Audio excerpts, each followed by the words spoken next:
All right, we're back for another round of another round. Where are we rounding? I don't know. All right. Welcome back to another episode, and today we're gonna have hello menopause. No, that is not what we're saying. Sorry, Jeff.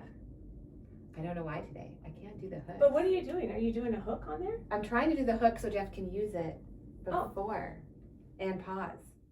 Right? Then just do the hook and be like, hi. Do that. Hi. All right, we're just going to the hook. Menopause said surprise, and Peptides said hold my collagen. Today we're going to talk about weight loss, menopause, how many protein we need, exercise. I don't know. There's so many things. And I feel like the three of us are, I don't want to call us guinea pigs. That's exactly what I was thinking. That's exactly what I was thinking. But I feel like we like to dabble and try things. And if one tries it, the others get it. And we don't know why we want to take it, but we take it because we just trust that we all are similar. Yes. And there's so much talk about peptides right now that I thought, why not we'll just talk about life. Yeah. What we've been doing for off and on for years. I feel like anytime I see a reel that says that either my hair's gonna look thicker or my skin's gonna look firmer or my abs are gonna magically appear overnight, I will be like, buy now, order now. I think we started peptides. I started peptides a while ago. I think all the GLP ones are a peptide, right? Yeah. So I've probably been dabbling in peptides for 3 years now before I think it was a thing. And then, I think everyone's saying that peptides are what's going to make us feel most like ourselves, the best versions of ourselves. And Well, the peptides get to the cellular level. There you go. That's what they do. I mean, if you research them, you'll see they truly get to the cellular level. And each peptide has a different function of what it does. I mean, I know a big thing for me is the inflammation thing. Yes. Major. And because I just know from my life and also with my seniors, like sickness lives in inflammation.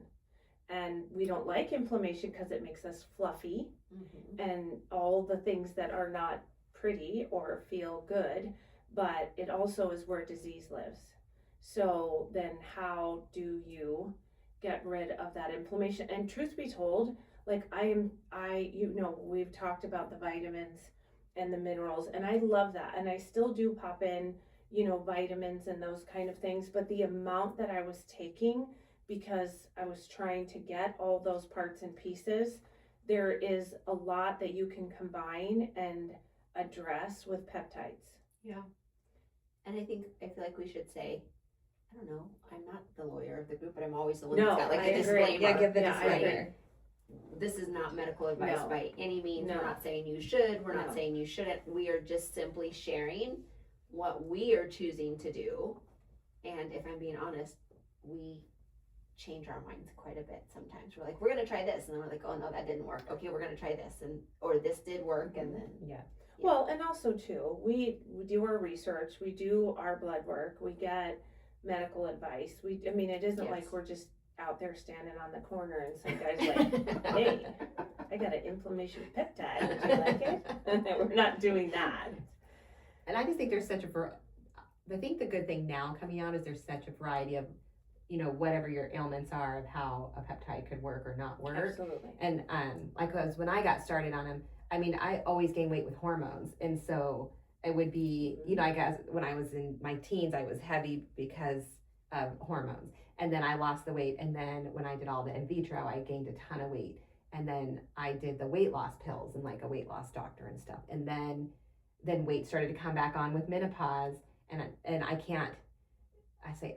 Terry does not like me on weight loss pills because I'm not a nice person. It makes me mean. And so he's like, I'd rather you not lose the weight and not take this pill. But so when the GLP-1s and stuff came along, I originally went on it because my numbers were getting high, the pre-diabetic, like that. Yeah. And then I was diagnosed with the Hashimoto's and like all this stuff was going crazy. And so when the doctor was like, I think you should try this, And back then it was like actually through the doctor and Right. insurance, the shot or whatever, which did work. It helped me lose weight. But then I lost the weight, and then insurance was like, okay, nope, now you're good. Yeah. But it did so much for the Hashimoto's Mhm. that anytime I go off it, I feel like I'm an 80-year-old lady. And then when I'm on it, I feel like I will always be on a maintenance just because it makes such a difference on inflammation. I agree. I and- agree, and I think that if anybody looks out of the United States into the medical arena in different countries and how they address, hormonal issues, even cancer, like all of the things and the way that they address it is so dramatically different than in the United States. Yeah. And, like just even the scale of blood work, of numbers, like you'll have different doctors telling you different things. Like I can't tell you how many times I've talked to people about, because I have a heart issue, and the fact that I cannot get away from a doctor that doesn't want me on, and I just lost the word of it, Statins. a statin. And I am so dead set against that. And when you go to non-traditional doctors, and there are some doctors that are traditional that really lean into that, they'll be real with you about what all these medicines are and the threshold of what they give you. Even like with us with our Hashimoto's, like I got so done with the regular medicine and moved to a compound pharmacy where they really can work through T3, T4, addressing all the parts and pieces that your thyroid does, not just here's one pill and that's going to fix it. And then what fixes it even more is if it's bad, then they just up it, and it doesn't fix it. Yeah.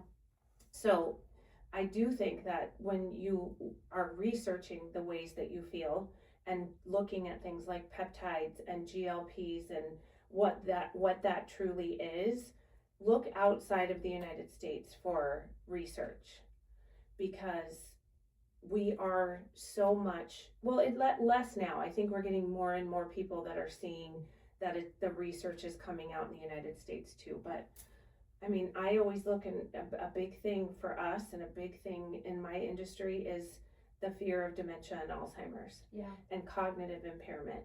And, no matter how many times you tell people this is not genetic, but there's genetic predispositions for it, and how do you health-wise address it, that's when you will lean into inflammation and diabetes and sugar throughout the body and potentially the peptides and all of that to combat it. But it's an industry that is multi-million with medications and services, and it's really different. And that's where we're always looking at what is the new thing to help us that potentially isn't shoving another prescription medication right down your throat. Well, and I was reading somewhere, they were talking about on one of the GLP ones about that it is helping reduce dementia, and there's signs that, and cancer. They had patients that were in different stages of cancer and it being reduced down based on that. And I feel like the cool thing right now, peptides, I mean, we're probably going to get some hate because people are all oh, you don't need those. But and that's fine. People can send all the hate they want. But I think the cool thing on peptides right now, and I think the exposure it's getting is, like there's a sheet, I was trying to find it, but I can't find it. But I want to say there was 12 different types of peptides, and each one of what it can help you with. It's not like one pill now. It can be so tailored to what you need or what you're looking to improve on. Yes. And you can play around with that. And some of them work. Like I was on semaglutide, I think at the beginning, and I lost weight, but then it made me, I didn't feel great. And then I did the tries, and then that one worked too, but but then that one, I don't know, I got off that one. But there's always so many different new things to see what works best for your body. Yeah. And that's the part I think for people who are anti it or curious about it is research the long term, what they're saying these are going to do or how they're helping you guys people. know I was carnivore for about 2.5 years, and truly it was, I will tell you, the best I ever felt, and I was healthy. But anybody that found out that I was carnivore and what I was eating was absolutely, you're gonna die, you're killing yourself, you're killing your heart, you're killing everything about how the amount of information that people would throw at me because they heard what I would eat each day was insane. And it was kind of funny because ultimately, when people are diagnosed with cancer, they're put on a special diet, and that diet is low sugar, high protein, high fat. And that's basically a carnivore-ish diet because they need to get the inflammation down. And the same with when you look at Alzheimer's and dementia. You know, like, are those crystals and all that stuff in the brain? What is that? Is it sugar? Is it diabetes? What is it? But our brains live on fat. They love fat. Our brain loves fat. So I do think when it comes to, you know, cognitive health, like all the things that just make, like, we have Hashimoto's, like that has to be treated specifically, but it does impact everything else in our bodies. So there's just a lot of different things that people are, I don't know if they're like afraid of it because they have just heard their whole lives you're not supposed to eat a lot of red meat or fat or this or that. And I would tell people, anytime I eat vegetables, I get sick. I don't want to eat vegetables. Like, it's not good for me. It may be good for you, but it's not good for me. That's the thing I don't understand. Like, honestly, carnivore, you felt great doing it. Someone else might feel great being a vegetarian or a vegan, whatever that is, right? Or if peptides made us feel like the best version of ourselves, why does anyone really care enough to hate on it? Like you said, we get hate, okay, fine, whatever, right? But if I feel the best that I felt in years, if I've got the energy, if I've got, like, I'm super excited, my hair's growing, you know what I mean? Whatever that is. I think the only thing I don't love about peptides is that you can mix them, like take them at the same time. Yeah. But they're all individual shots. That I don't love doing 3 shots at once or 2 or whatever. Yeah. I saw, which we probably could ask, I would call him the peptide guy. We probably could ask the peptide guy. He is in our phone. I know, he's like a peptide guy. But because I had seen a video where certain peptides, though, you can mix them into one shot, that they're okay to be blended into one. Like that GHKCU yes. and Glow, and there is a peptide that combines all of that together. Yeah, or you can, but they're okay to be mixed together. Right. I'm not that tech. Yeah. I'm just trying to make sure I get the right Well, and also too, like, we're not at the beginning of peptide journey, so we're kind of trying to see, which I do think people need to do, is like, you need to take it and see how you feel before you start mixing and matching and, you know, asking doctors and things about that. But once you feel good on it, then you're like, okay, all of this feels good. I'm not having a reaction. Is there something that puts it all together? Yeah. Because then you can't pull apart if you mix it, you can't tell. If it's bothering you or something's happening. I love my doctor. I guess your doctor too, but because he is traditional medicine. But we had a very honest conversation about peptides. You know, he's like, I don't prescribe them. But I don't see a problem with them. Right. And have a conversation. This is what I'm thinking of taking, and you know, okay, well, this is what you look for, or this is what you might notice or something. And I love the fact that he was open about the fact that laws are changing and they're going to make it more accessible, so that there are benefits. Why hold off on them? Yeah. Agree. I agree with that. And I think, like you said, I'm feeling good. I mean, I feel like I'm probably the healthiest I've been, and I don't even know how long, and just like hormones on par, you know, weight doing well, energy well, all of those that I feel like sleeping well. Yeah, like anyone could judge, but if you're off on any of those, or like I was off on all of it. Yeah. And when you wake up every day feeling like you're 80 and you're exhausted and you're tired and you're overweight, like, that's not a good quality of life. And then when you find the right mix and you feel good. Even look, you see, like, I have some friends that are absolutely addicted to red light therapy and cold plunges and all those, but then they potentially are against peptides and some of those. And I understand that, but you know, you're leaning into some alternatives that are not necessarily, you know, traditional medicine things, you know, like the red light therapies and what that does, the cold plunge and what that does for inflammation.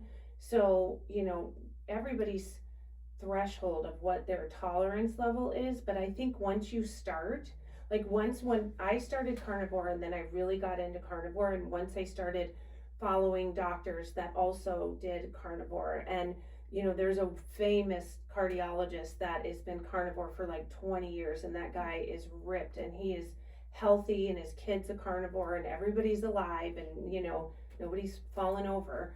Once you start doing that and you really, really, truly research and look, you see the benefits of all these different things. So, you know, I just think I go into so many houses with my seniors, and the amount of pharmaceutical meds that some of my seniors is on is insane. And what's really crazy is that in my hospice career, when we would go in and when somebody would come on to hospice with us, then their medications became what we would do. And then it had to follow our formulary that was allowed by Medicare, which many times would take away 80% of their meds.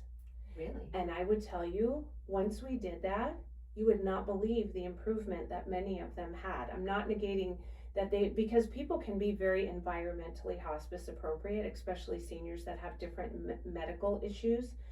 But historically, we all, you know, they'd have specific meds that were on the formulary, they'd be taking them, and all of a sudden you'd see a different human.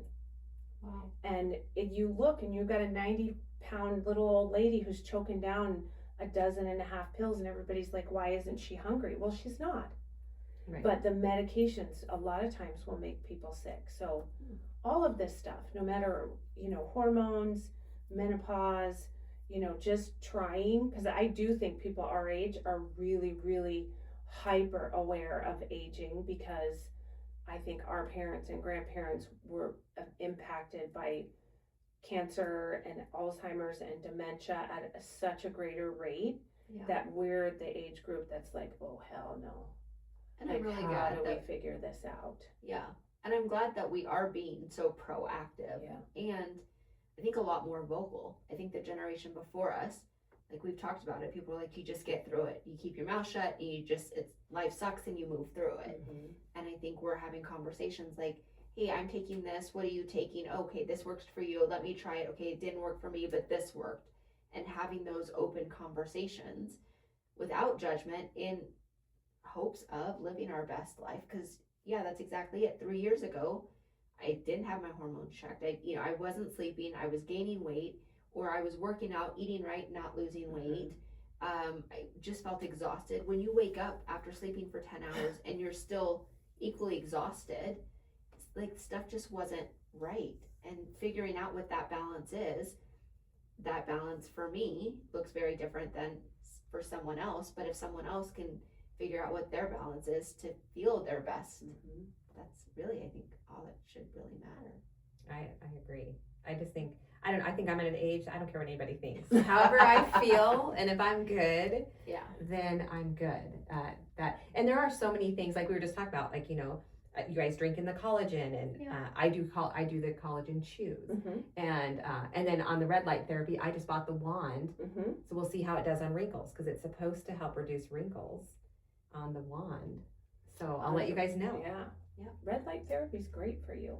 Yeah, that's what they say. I'm telling you. I mean, I bought the tool, so we'll see if it now works. What did you send us the link? No, I didn't send you the link because I'm beta testing it before I send it to you. I see like does Why? it So work? you'll look glowy, and then we're gonna look old. The Okay, three of us are gonna show up. I would say, as tan as you are right now, you need to stop. It's from the beach, and I have gray hair. It does not. It is. It's from my gray hair. When it all is gray, I'm gonna look so fabulous. Okay, I'm gonna tell you right now, your arms also look tan, and I don't see anything gray near your arms. You look well, stunning. because we were at the beach. I know. You know, when I go to wish the I beach, could I'm tan. just like, I don't care about you all. I'm sitting right here at the edge of the water, and that's where I'm gonna be all day long. Sounds amazing. I know. Okay, so is that all? Did we do a I good think job? that's it. I don't think there's anything else to talk about it. If you guys use certain peptides or have questions, let us know.